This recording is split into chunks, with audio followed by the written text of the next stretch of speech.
I never thought a broken shop vac could start a full-blown neighborhood war. But that's exactly what happened. It was a quiet Tuesday morning in my suburban HOA neighborhood, the kind of place where nothing exciting ever happens. Identical houses, perfect lawns, white fences, the illusion of peace. I just finished cleaning out my garage. Old paint cans, rusted tools, broken stuff I'd been meaning to get rid of for months. Among them was my old shop vac. Now this thing wasn't slightly damaged. It was dead. The motor screamed like a dying lawnmower. The hose had a crack down the side, and the power switch completely fried. If you plugged it in, it either did nothing or tripped the breaker. So I did what everyone does in this neighborhood. I rolled it out to the curb. No free sign, no note, no Craigslist post. Just curbside trash for pickup the next morning. I went back inside, made coffee, and sat down at my desk to start work. That's when I heard it. A car door slam, then footsteps, then a voice, sharp, loud, already annoyed. "Excuse me? Hello?" I looked out the window, and there she was. HOA Karen. Middle-aged, short blonde hair, sunglasses even though it was barely 9 a.m. Hands on her hips, staring at my curb like it had personally offended her. She was standing next to my shop vac. I watched as she bent down, examined it like a detective at a crime scene, and then, without hesitation, picked it up and dragged it toward her SUV. That's when I stepped outside. "Hey," I called out, "that's broken." She froze, slowly turned around, pulled her sunglasses down just enough to look at me over the top. "What?" "That shop vac," I said, pointing. "It doesn't work. That's why it's out there." She scoffed. "Well, you shouldn't put things on the curb if you don't want people taking them." "I don't want it," I said. "It's trash." She laughed. "Uh-huh, sure, people say that all the time." "I'm serious," I replied. "The motor's fried." She waved me off like I was an annoying child. "I'll take my chances."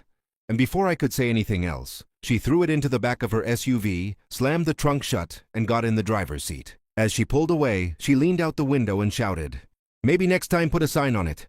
I stood there on my driveway, coffee going cold in my hand, completely stunned. I shrugged it off. Her problem now, right? Wrong. Very, very wrong. 3 hours later, I was in the middle of a Zoom meeting when my doorbell rang. Not a polite ring, a slam. Then another, then pounding. I muted my mic, walked to the door, and opened it. There she was, HOA Karen. Same outfit, same sunglasses. But now, her face was red. Her jaw was clenched so tight I could see the muscles twitching. And behind her, sitting in her driveway, my shop vac. She didn't even say hello. "It doesn't work." I blinked. Yeah, I told you that." She stepped closer. "No, you said it was broken. That doesn't mean completely useless." "It does when the motor is dead." She crossed her arms. "Well, I plugged it in and it made a horrible noise and shut off." "Because it's broken." She scoffed again, louder this time. "I think you damaged it on purpose." I stared at her. "What?" "You probably left it out there knowing someone would take it. Then you sabotaged it." I almost laughed. "You think I sabotaged a shop vac?" "Yes," she snapped. "People like you do things like that?" "People like me?" She ignored that. "I want a refund."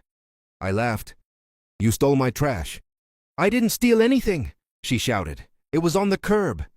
"It was broken," I said again, slowly. "You took it anyway." She jabbed a finger into my chest. "You are responsible for misleading me." I stepped back. "You're responsible for taking something you didn't ask about." Her voice went up another octave. "This is unacceptable. I'm reporting you to the HOA." "For what?" I asked. "For fraud." I actually laughed this time. "Go ahead." She huffed, spun around, and stormed off toward her house. As she walked away, she yelled over her shoulder, "You'll hear from me." I closed the door, shook my head, and went back to my meeting. I thought that was the end of it. I was wrong again. The next day, I received an email. Subject line, HOA violation notice. I opened it. "A complaint has been filed regarding the improper disposal of household equipment and misleading placement of non-functional items."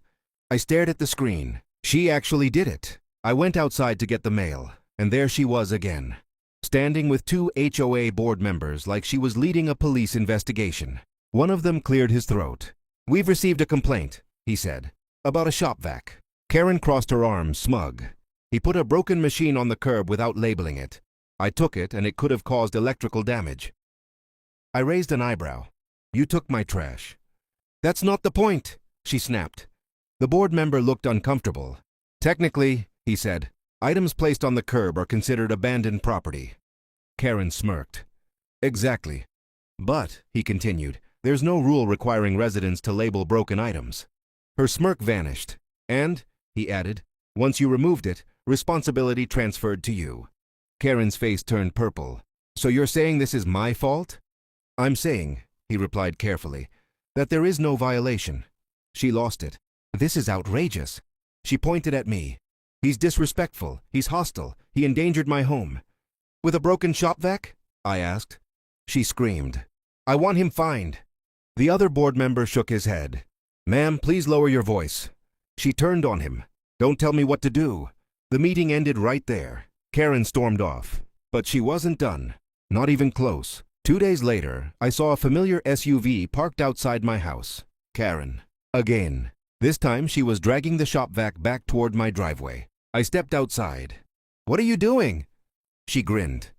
I'm returning your property. You already took it. And now I don't want it. Trash pickup already came, I said. You missed it. She shoved it toward me. Then you can deal with it. I crossed my arms. No. Her smile disappeared. Excuse me? You took it. It's yours. She snapped. You can't do this. I shrugged. You already did. She tried to plug it into the outlet on my garage wall. I stopped her. Don't! She did it anyway. The shop vac screeched, sparked, and shut off. The breaker tripped. Her eyes went wide. She screamed. See, you broke it. At that exact moment, the HOA president walked by. What's going on here? Karen spun toward him. He sabotaged it. The president sighed. Didn't we already resolve this? Karen lost control. She screamed. She cursed. She accused everyone. And then, she tripped over the shop vac cord, fell backward, landed hard. Silence. Then laughter from multiple neighbors who had come outside. Karen stood up, humiliated. The president shook his head. This is over. Take it to the dump. She looked around. No one supported her. She grabbed the shop vac, threw it back into her SUV, and drove off. That was the last time she ever spoke to me. Weeks passed. Karen avoided me, avoided everyone. Rumors spread that she'd filed 3 more HOA complaints and lost all of them. Eventually, she put her house up for sale. When the moving truck came, I noticed something in the pile by the curb. A familiar shape. A shop vac. This time, with a sign taped to it. Broken. I smiled. Because sometimes, trash really does take itself out.